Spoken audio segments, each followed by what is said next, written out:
Heboh video Anggi terkapar karena depresi setelah tinggalkan suami demi mantan, Fahmi ungkap fakta. Beredar di media sosial sebuah video Anggi Anggraini terkapar lemas di lantai. Video tersebut tersebar di tengah kehebohan dirinya meninggalkan Fahmi Husaini setelah menikah. Anggi viral usai dirinya menghilang sehari setelah menikah dengan Fahmi di Ranca Bungur, Bogor. Lama menghilang, ternyata Anggi pergi mencari mantannya Adriaman Lase. Usai ketahuan pergi cari mantan, Anggi pun diceraikan Fahmi.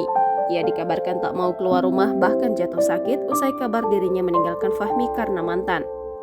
Di tengah keterpurukannya, Anggi dikabarkan depresi.